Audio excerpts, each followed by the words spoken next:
Hey guys, and welcome to a new video. Today I want to present to you my last softcore project of the 3.10 Delirium League. And since I always try out the new stuff, so recently we tried out the Hollowed Palm, and this time around I'm still, or at least I was interested in the Archmage support, which is mana stacking to get a bunch of lightning damage and do some fancy builds with it. But on this build I decided to do some things different, and this is actually an Archmage Ignite build using Stormfire to convert, or at least to make my lightning damage be able to ignite if you have enough ignite chance. And it turns out that this build is quite off, probably, I probably say that quite often when I say like this is one of my favorite builds of the league, but I've been playing this build for the last couple of days, probably 3, 4, 5 days.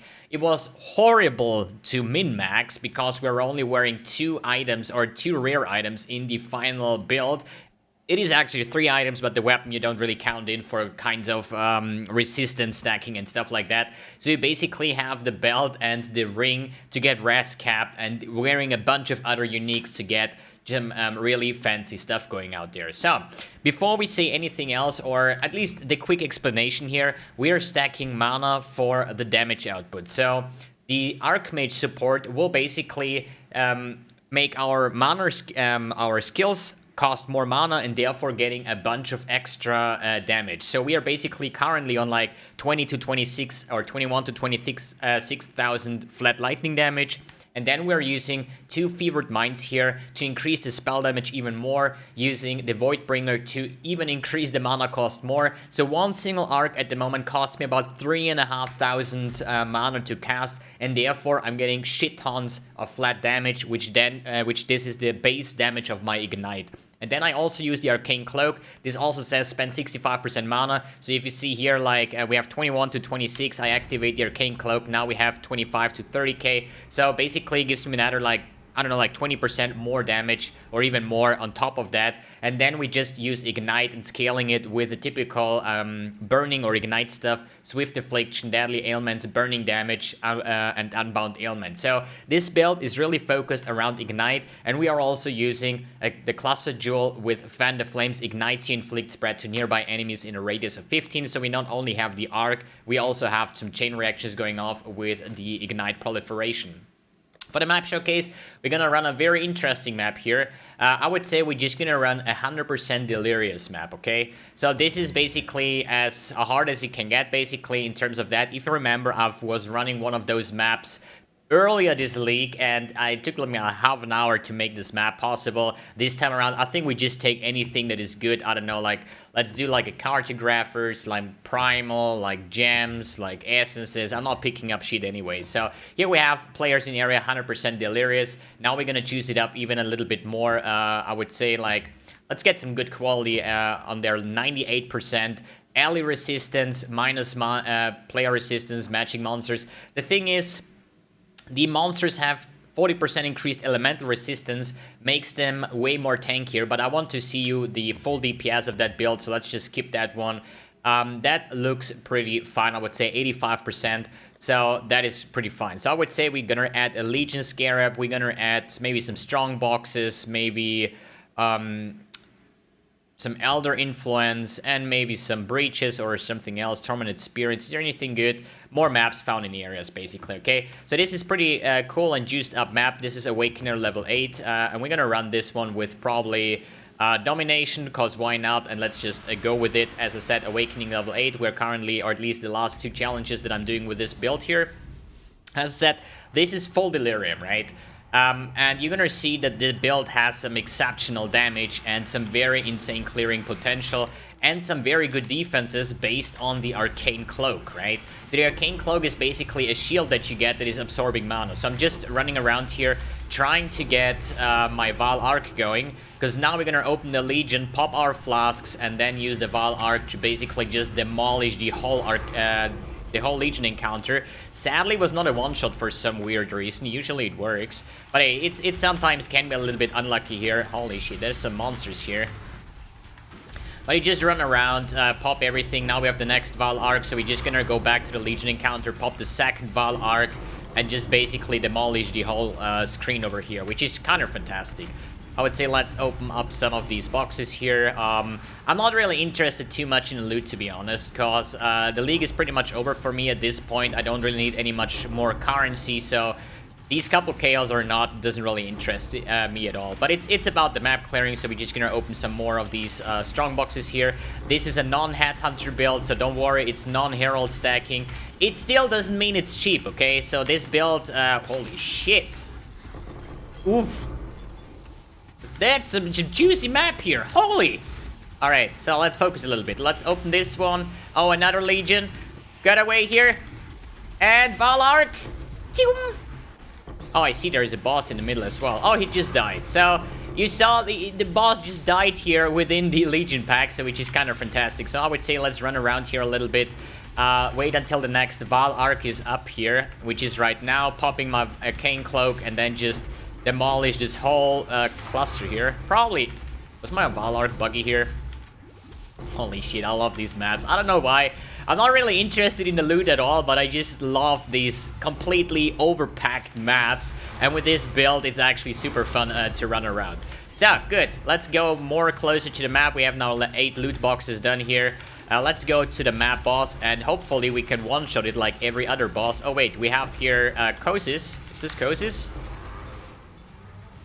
I cannot see him. Yeah, it is Kosis. Okay, let's be careful here. Never mind, he's almost dead. Holy shit. And Kosis is dead in a tier 16 full Delirious map. So let's run around here a little bit. The next Valark is prepared. This is kind of unlucky. Yeah. I mean, obviously, it doesn't really look good if you die in one of these maps, but these maps are so overpacked with everything, so it can happen. It definitely can happen. It's still not a Herald stacking build, so it is still pretty tanky on top of that. So, there is the boss. Holy shit. Oh, Valark. Psst. Did we kill the boss? I'm not sure if the boss is dead or not. I just love these maps and I love this build. I don't know. So let's open some breach. Here's another Valark. Let's open this one and let's keep on going. Build is currently on level 95. First time I died on this build was sadly on level, I think 93 or 94, which is kind of sad, but it just shows how tanky these builds are. And obviously on these full Delirious maps, it's not really a joke running around here. But it seems like the map boss also died somewhere within my Valark, basically, right? So as I said, we have Valark. This shit spreads like insane. We have like 9 stacks, so I think how much more monsters? 37 more monsters. So I think the map is pretty much clear at this point. Let's open these 2 more chests. And I would say that's about it. Close and get out of here. Perfect. So, how does this build work and why do I enjoy it that much? I mean, probably, you know what, let's just run one more map. Maybe we have a Guardian map somewhere, because then you might say, well, you died in the map showcase. That's actually not really good. I mean, it is not. Don't get me wrong. Dark Forest map. Yeah, why not? Let's run a Dark Forest map real quick so you see the non-Delirious map showcase, basically, where maybe you see a little bit more what's going on. If you're wondering why my Ignite is green, it's because of the Cinder Swallow Urn that, like, if I just go in here and just kill some monsters, you see it is actually red, but as soon as I pop my Flasks, you see that the Ignites are green. Good, let's still run into the Delirium, why not? And I'm just gonna seek out for the boss, so you see some single target damage as well. And currently, while mapping, if I have my Frenzy charges, if I have my Valark and my Flasks up, I'm reaching about 17 million Ignite DPS with one Valark. And that lasts for like 4 seconds, so basically it's like close to 60-70 million damage with one single Ignite, which is absolutely absurd. I mean, it's an Ignite build, it's a dot build. You fire this shit off once and it's just lasting 4 seconds. And usually all, like everything dies here. Good, let's try to find the boss at least. Not doing the greatest job in reading the map layout, so it's probably somewhere on the bottom side. But as I said, I can definitely recommend a build like that. It's just super much fun to just run around, arc the enemies, ignite proliferation, just having a lot of fun here. So I will deactivate the Delirious now, just so you see more about the boss. So this is the... oh, I heard a swing sound. So. And great, my Valark didn't wear off. What is this? Silver Branch 6 link. I hate it, dude. My Val arc was buggy. No, I cannot show you my super sweet single target DPS. I think this video is legit jinxed, dude. Or is this, No, it doesn't seem like. I think this video is jinxed. First I die in a map showcase, now my Val arc doesn't work on the map boss where I actually want to show you my beautiful DPS here.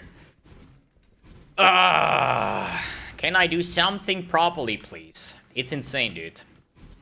Now I cannot find the boss, or... No, wait, the boss died somewhere on the Ignite because the map door is open. Dude, again, I'm gonna open now a map with a good boss, which is gonna run to the boss and just one-shot it. It's not that cool, actually. Good, do we have any other, like, Guardian map or something? Here's a Minotaur map. Okay, a Minotaur map. This is good, this is good. Hopefully this works here. So, we're gonna chisel that up. We're gonna use some alchemy orbs. Just gonna roll some higher percentage. 85 looks good. So let's run this map as the third map showcase, since I'm probably too stupid to finish the other maps. God damn it. I do apologize, but hey, this build is just... I love this build, so I want to make a good showcase so you see what you guys get into. I've been one-shotting all the Conquerors, Saurus, like everything is not a problem. Saurus is in fact a little bit of a problem, but I'm going to talk about that a little bit later because I'm going to show you the full Saurus run after this video. Or at least after the guide is done, and you're gonna see that we're gonna have some problems because we are not getting the Val arc done. And this is mainly because we have two Val skills. One is Val arc and one is Val discipline. And obviously they share the soul costs, right? So sometimes it happens, sometimes it does not happen. Let's get a beautiful Val arc off here. Sometimes it happens, sometimes it doesn't happen that you're gonna get your Val arc off for the last phase, which is tremendous amount of DPS on top of that, right? As you see, clear speed is just phenomenal on this build. And now we're gonna still stop the Delirium. Let's see. So, I just don't care about the loot. Let's get this off. Wait until he burrowed. Gonna get the Flasks off, shoot, and... There we go. One Val arc and the boy is dead. So this is Awakener 8. Obviously, this is a Guardian map. This is Minotaur. So these boys do have quite some life. And one Val arc is enough to kill off the entire encounter. And this is why I love to keep my Val arc if possible. So that proves pretty much how what this build is capable to do once you get your stuff going. So let's talk about the build. Let's talk about how everything is working together. So basically, the core idea of the build is using the Stormfire ring to that it says your lightning damage can ignite. Usually only fire damage can ignite. So now my lightning damage is able to ignite, but we are a non-crit build. So I think I'm not entirely sure. Usually when you crit, you're always inflicting the ailment, right? So if you're critting with like fire damage, you should inflict ignite, but this is a non-crit build. This runs with ally overload, so we need other sources of our chances to inflict ignite. So first step is getting the Stormfire ring, so your lightning damage will actually be able to ignite. And the second thing is going to the cluster jewels, and I'm running 4 times Cooked Alive. So Cooked Alive gives you percentage chance to ignite. So I'm using 1, 2. Then we have 2 over here, makes it 3, and 4 makes a total of 60% chance to ignite. Then we have here another 20%, makes it 80%.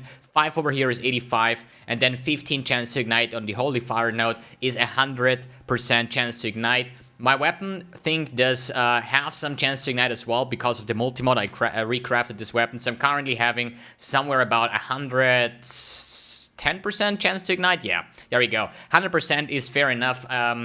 I would not really try to go lower, because if you ignite, you just want to have the enemy burning, and you know the worst thing that can happen if you shoot your Val arc or something and it just doesn't inflict ignite because you're missing 5% or something. But with 4 of these plus the Breath of Flames nodes here and the Holy Fire, you get to 100% chance to ignite. And with the Stormfire ring, my arc can now ignite as well. So this can be played as Stonebrand as well, whatever you feel comfortable with. But I'm the biggest fan of Val arc. I just love this skill. The chain reactions, it one-shots Legion encounters at least 9 out of 10 times, because obviously in this footage here, it did not happen. But usually it happens, and it's just fantastic. So how do you build this build? Basically, this is an Archmage build, and we also run things like Will Shaper, where you get maximum mana as extra energy shield. So mana is basically the source of everything. Mana will scale our damage, mana will scale our survivability, and this is why I also have like 8.7k energy shield. I want to mention here, this is not a budget build. It took me several hundred exalts to min-max this build in its final form, and it was like frustrating to do that because we are only, as I said in the start, we are only having 2 rare items, so have fun trying to balance your resistance. I even had to use some resistance quality on here to get my resistance cap, and I'm barely overcapped on the cold resistance, and this is mainly because I had to go with every kind of cluster jewel that I have here, does have attributes, does have cold resistance. So if I only remove one of these nodes here, you see I'm missing 5 dexterity, this has 5 all attributes, so I'm fine with the dexterity with the attribute requirements as well. So I'm currently having like 90 strength, 96 dexterity, and using the Aetiris foible, which makes items and gems have 25% attribute requirements. Since this whole build is basically just based around getting as much mana as you can, jewel slots, and energy shield, there is not a lot of room for attributes. So you have the option to take like electricity here, physique, or might and agility. So you have the option if you're not having some end game items to help yourself with the stats over here and over here, but in the end this is just very, very min-maxing in its finest form basically. And I probably spent the most time trying to get this build running in the entire league throughout all the other builds. Good. I think we start top to bottom, and do make sure that it's totally fine if you skip some of the unique items here and replace them with rare items to get more energy shield and resistance, and in the main part resistance, because it was, as I said, all of my small cluster jewels here have cold resistance, have strength, have dexterity, to just get some form of survivability and resistance going. But in the end now, with the Arcane Cloak, is like a shield of like 6.4 thousand based on my mana. It's like super tanky on top of that. Good, let's take a look on how we're gonna build this character. In the helm spot, I have the Mind Spiral, which is a helm that gives you a shit ton of mana, and as I said, this build is totally based around mana. We get 10% maximum mana as extra energy shield, enemies can leech mana from you, 10% damage taken gained as mana over 4 seconds, and we are basically only recovering mana through our Ascendancy, and also like basically the Cinder Swallow Urn, which also recovers a shit ton of mana. So the Flask doesn't really help a lot. I mean, it recovers 1.5 thousand mana over 5 seconds, that's like 300 mana per second, but on a mana pool of like close to 10,000, you can imagine that this Flask doesn't really help at all, you see? It's like it's fully running and it doesn't really seem to have any effect here at all. But basically, sometimes you just have to load up your Arcane Shield. This is basically your rotation. If you want to burst down a boss, you use Arcane Cloak, you use your Flask, and then Val Arc or the typical Arc. But you have to hit this arc, okay? Because if you are like having no mana at all, you have to really like wait until you have mana again through your mana regen to shoot off a second arc. In mapping, it doesn't really matter because we have other sources like Patient Reaper, where we're gonna recover mana on kill. Here on the Cinder Swallow Urn, we're gonna recover mana on kill. So on mapping, you kill off one pack with your Ignite or Arc, and you're full of mana like 24/7, right? But on single target scenarios, as soon as you pop your Arcane Cloak, you're gonna lose a bunch of mana. It's enough to shoot off one arc after that, or maybe 2, but then you're like suffering a little bit, because this is now without Mana Flask, this is with Mana Flask. So you don't really feel it like a life flask where you like pop it and then you just get like a bunch of life back instantly, right? Good. So here I have my dash, second wind support, Arcane Cloak, and the increased duration, so my Arcane Cloak has an increased duration as well. Then for the chest spot, I went with the Ivory Tower. So this says chaos damage taken is from mana before life. This is the second part. Like usually you would go with the shafts, for example, if you want to play low life, but this build plays around the Ivory Tower because it gives you a shit ton of mana, and we have energy shield regen and max ES per 100% life, some intelligence, which also is mana in the end. So this is the chest to go for this build. Then we have here with the Val Arc, then we have Swift Affliction, Deadly Ailments, Archmage support, Unbound Ailments, and Burning damage. Then for the weapon, I choose to fossil craft this with Scorched Fossils for the burning damage and the inflict damage faster, and then slamming mana on it. Basically, the most important thing here is mana, because if we're gonna check the path of building now. This is from the current state of the art. This is the exact build that I'm running right now. We do have about 17 million Val Arc Ignite DPS, but this is with frenzy charges and power charges, which is something I only have while mapping because I get them on kill. So for something like Cyrus, we don't have that, so we have lower DPS on that part. Good, but let's see about the weapon. Where is it? The entropy. Where is it? Entropy. Here it is. So what I'm going to do now is just delete the mana effect, right? So we have here a 136 mana. I'm going to delete this now. And you're going to see I'm dropping from 17 million to 16 million. So more than 1 million DPS is just coming from the mana itself, plus the survivability, plus the arcane cloak value, plus the energy shield that I have, and so on. So mana is basically the main fact over here to have good amount of damage and survivability. Good, I have here a cast one image taking high level this time, Wave of Conviction, and Arcane Cloak. The reason why I'm running double Arcane Cloak is just I'm not always like 100% on my uptime because now it's running. I don't really see sometimes if the shield got popped up and I just forget to use it again. But if it's ready and I'm getting damage, I'm going to blow the second Arcane Cloak over there. Then for the shield, don't worry, this is just a skin transfer just because I don't like this MTX over here. And the problem is there is no good shield MTXs that are purplish, right? So the best thing to do was just taking the Mana Storm shield and get it over here so it merges up perfectly with the wings here. And now I need to quickly reset the zone here, so otherwise I don't have any mana, any life to reserve my auras here. So give me a second. So why is the Prison Guardian good? Because it gives you a level of socketed gems, basically, or aura gems. And the most important fact here, you have socketed gems are on blood magic and they have reduced mana reservation. So on my shield, I'm running Discipline, Malevolence, and Flesh and Stone. So why Flesh and Stone? Obviously because it gives another layer of defense. And I just misclicked again, god damn it. It gives you another layer of defense if I'm like permanently running in Sandstand, so the enemies are blinded that are basically outside of the area. Then obviously the Discipline gives us a shit ton of energy shield, and Malevolence gives us some very nice DPS value with like more damage over time. And since Ignite is a damage over time ailment, basically, we're gonna scale that right away. Other than that, if you have the currency, all kinds of level of socketed gems, if you can afford it. If not, absolutely no problem. I was just like, for my last build of the league, I just tried to min-max it as good as I can. For example, Voidbringers with Ele Weakness, a double corrupted Ivory Tower, double corrupted Prison Guardian. So this build at this stage is very is it cost efficient? No, like just budget, just my budget on this state of the league 2 months into the league, okay? So I'll probably spend more than 500, 600 exalts in that. I didn't count.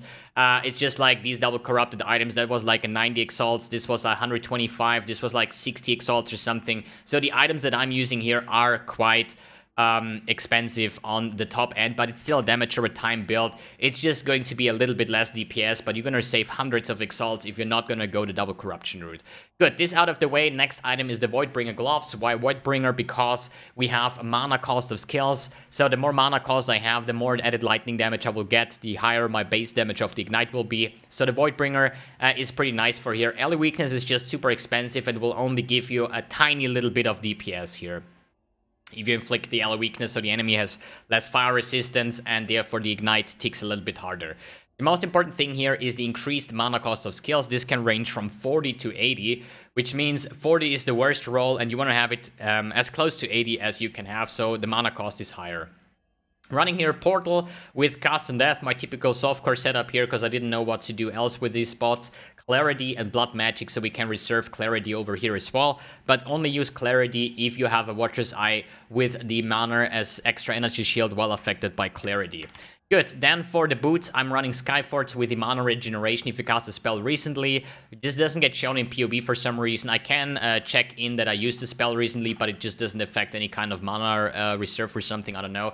Doesn't really matter. But if I cast something, I have more mana regen, and this is on Cyrus as well as for mapping, because it's not an on-kill effect, and therefore, the Skyforts give you a shit ton of flat mana as well, reduced mana reservation, and so on, and the power charge and crit, which is not necessary since this is still a non-crit build. This would be the first item that I would ditch if you are having problems getting your resistance done. Take some rare boots, life resistance, or energy shield resistance, and you should still be fine. Good, then let's go for the amulet. This is, oh wait, the gems here. Stonebrand, Awakened Curse hit higher than level 5, so we can use the flammability as well, and then combustion support. If you don't have the Voidbringer gloves, you can still take the, I don't know, like either Ellie weakness or flammability, what you're preferring, with a normal curse hit support, so you can save that spot as well. Good. Then, for the amulet, we have the Atziri's Foible, which is a super cheap item, but still very, very effective. 28% increased maximum mana, 120 to max mana flat, and still items and gems have reduced attribute requirements if you have some catalysts on that, which is super nice. Allocates Crusader, does it show over here? Yeah, this one, Transfiguration of Mind. This is, I think it was like damage per mana, something like that. There is like different ones. Check real quick. Crusader, PoE, Anointment. Let's see if it finds it over here. List of anointments. There's a hidden one here. Energy Shield, Transfiguration of Soul. This is the Energy Shield. This is, I think, spell damage. And the Crusader should be the one with mana. Let's see. 8% increased mana and Transfiguration of Mind. That gives you... Also apply 30%... apply to damage for 30% of its value. Basically, that means the more mana you have, the more global increased damage you're gonna get. Good. Then for the ring, Stormfire, as obvious. On the second ring, I choose to go with a Cerulean ring. As I said, this is a mana stacking build, so obviously the best choice here is the Cerulean ring with the 10% increased mana implicit. I think it is 8%, but with the... no, it is actually 10% if you have the life and mana catalysts over here. I think it was Fertile, I'm not entirely sure. Fertile catalyst, I think it goes up to like 12%, but I'm using here also the resistance modifiers because I needed the resistance, especially cold resistance. And then anything with like a lot of mana, energy shield, something like that will be very fine here for this build. Like whatever you need to get, you're gonna get on this ring, okay? And for the belt, mana and resistance and multi-modded for any prefixes, but there are not really any good ones over there, so I don't know. Like these two spots are just your placeholders for any kind of resistance lacking attributes that you're missing, and if you cannot cap it with those two, then I would say skip the Skyforts or something and get some life resistance boots on top of that. Good. For the Flasks, Bottled Faith, this is a non-crit build. I read that very often. This is one of my favorite Flasks. The thing is, I know that the critical strike chance doesn't affect me too much just because it's a non-crit build, but it says Consecrate Ground created during effect applies 10% increased damage taken to enemies. And this is the most important thing here. The enemy takes 10% increased damage from kind of all sources as soon as it stands in Consecrate Ground. And on a Bottled Faith, we have like a ridiculous size of the Consecrate Ground. So as soon as the monster is in there, you get 10% more damage basically. The same kind of counts for the Sinner Swallow Urn because it also says enemies ignited by you during Flask effect take 10% increased damage. So that's why these Flasks are so insanely good. And Cinder Swallow on top of that not only makes it your Ignite green, which I think it's pretty disgusting or ugly. I like the red version of Ignite more. But in the other hand, it's still the best mapping Flask. You're gonna recover a shit ton of life, mana, or energy shield once you kill an enemy. Then an Enduring Mana Flask of Heat, the Eternal one, just with freeze immunity. Then here a Quartz Flask of Staunching for bleed immunity and the Quicksilver Flask to move around faster. What you can do is also take the Val Flask, I forgot the name, Soul Ripper, so you can store up in it, or at least like if the Soul Game Prevention of Val Arc is done, and you're gonna activate the Flask, then you basically have another charge of Val Arc, which essentially helps you on bosses and maybe even grants you the extra Val charge for Cyrus encounter for his last phase to burn him down quickly. So that's another option. When it comes to the skill tree for the Pantheons, I choose to go with the Weave of the Arcane first, then Patient Reaper, then Prolonged Pain, and then Swift Killer. Path of Building link, as always, in the description below. As I said, most important here are the Medium Cluster Jewel with Fan of Flames, 4 times Cooked Alive, and the Blowback for Ignites, deal damage faster. Then I use double Will Shaper for maximum mana's extra energy shield, and double Openness for the increased mana. Then on the Large Cluster Jewels, I check that I get double Scintillating Idea, which is also damage penetration, which doesn't really matter for us, but increased maximum mana. I'm running these twice here. So mana. The more mana, the better, okay? Then we are going over here, taking all the life and mana nodes here, and we're going to convert this with the healthy mind. So all of these life nodes are going to be converted into mana nodes. All of these here, the small point here gives you 18% increased max mana, 28% increased max mana. It's kind of insane, those nodes over here. If you're wondering, the utmost intellect just takes up a lot of skill points to go to, and it doesn't really give you too much value out of it. So I was skipping that part entirely, and I was just going down here. Here with the Watcher's Eye, I choose to go with damage over time by Malevolence and the Mana ES Clarity one. Then going over here, the two sockets here are the Fevered Mind to have more mana cost, which is more spell damage or more base damage. And then the resulting higher ignite damage. This is my only stat fixing jewel, and as you see, I had to go with double resistance and maximum mana on top of that. As I said, mana is for me more important than energy shield, because mana will also scale my damage, and this is the next source of actually trying to get my resistance capped here. And getting the Faith and Steel for another all resistance. So, as you can imagine, very resistance starved, so don't worry if you don't get it, just skip some of the unique items here.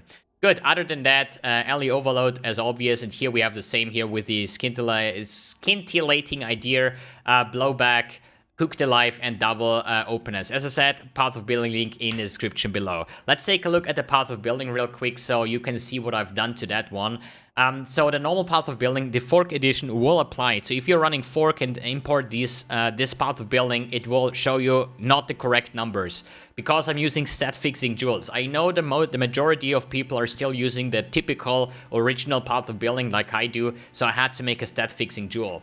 Why is that? Because every time something is written red, you can basically, it doesn't get calculated. So the ignites damage deal faster doesn't get calculated, and the minus fire resistance as well. So I have this cooked alive 4 times. That's why I have minus 40 fire resistance over here. And then I have here on the healthy mind, I have 60% damage faster for ignites, because the stat on the weapon doesn't matter as well, at least for the path of building. So if we go to the healthy mind, you see here, faster ignite 60%. The awaken curse on hit doesn't count in the path of building, so I added the manual. You can apply an additional curse, otherwise the flammability doesn't work, and it doesn't work with the arcane cloak. So the arcane cloak, as I said, you see it over here. I use the arcane cloak and I get massive amounts of damage. If we just check the DPS, 39,000. I activate this one, 46,000. So it gives me quite some flat damage. And if I go to path of building and I activate the skills over here, so let's see, where do I have it? My arcane cloak over here. If I activate it or not, as you see, there is no changes in terms of the DPS, which is not true, because I'm getting flat damage.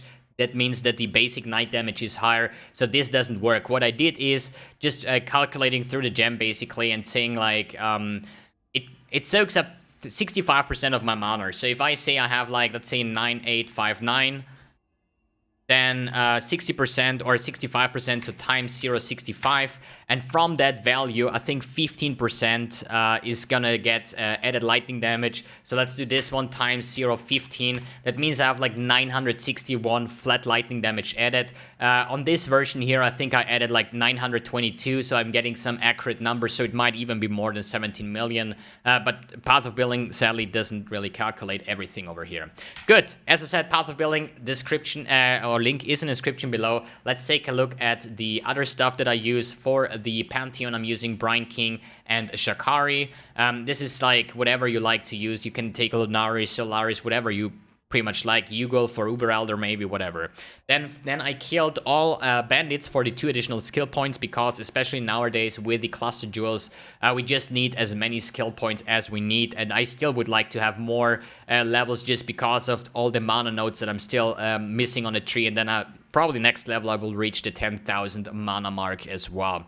Good, then for the cosmetics, I'm running the good old purple necrotic set here. The complete set with the purple eyes, then the bandana attachment, the delirium wings, the Heartseeker weapon with the Dark Prison weapon effect, Dark Prison character, and footprints. Then we have the Transcendent Portal effect, then the purple arc, the Celestial Aura effect, Monolith Aura effect from the Legion League, then Celestial Blood and Sand Stance effect. Dash doesn't have one, at least this one looks disgustingly bad. Soul Nexus Aura effect, and Stonebrand. I could take the red one, but on a blue purple setup, it looks better to have just the regular brands over here. So why not Brand Recall? Just simple. I only use that for bosses. Before the boss gets active, I'm just going to pop some of these, pop Arcane Cloak, pop Flasks, Val Arc, boss that, loot, and enjoy the rest of your day or map, whatever. Good. I hope you enjoyed this kind of build here. I'll leave you now with the footage of the Saurus that I just did before the map showcase. And I want to admit, or at least mention something. As I said, this is for mapping, okay? So on Saurus, if we save this one, on Saurus, we're not gonna have power charges, right? We're not gonna have Val Arc, so we just have to live with a normal Arc, which has like 5 million DPS, right? And then, depending on the Flask, I think like 5 million might be accurate for the Saurus encounter. It usually takes about probably 2 arc casts for each phase, and sadly on the last phase he was trolling me a little bit. The problem is general with dot builds on Saurus, like you inflict the biggest ignite ever and he just teleports away and gets immune. The meteor phase he's immune, this everlasting phase with a quadra beam he's getting immune to damage. So for Saurus, it is not the best thing to have any dot builds. I mean, it still does work pretty fine. You're gonna see it in the footage as well. I have done countless of carries on this build as well. It works pretty fine, but I think it's more like a mapping build and some one-shotting builds. As you saw in the Conquerors, just one Val Arc will do the job. But think about it, if you get the Soul Ripper Flask, you might be able to get the Val Arc off on the third phase as well, on the last phase basically, and probably even just one-shot Saurus. Alright guys, that's it for today's video. Thanks for tuning in, thanks for watching, and see you in the next video. Will finally stir something.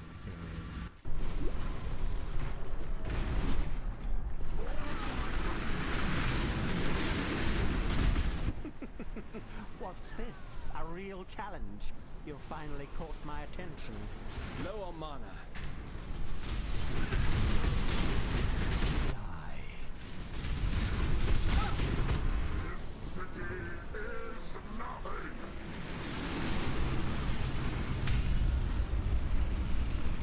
Fury of the cosmos. Pointless.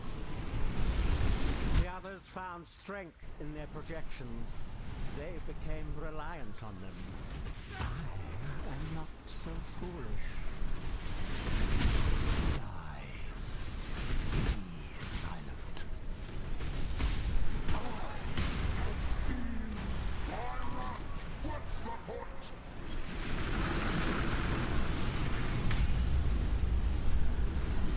Rain of stars. Pointless. Be utterly annihilated. Obliteration. Fury of the cosmos. Really interesting enough to warrant all this pain. Die. This city is nothing.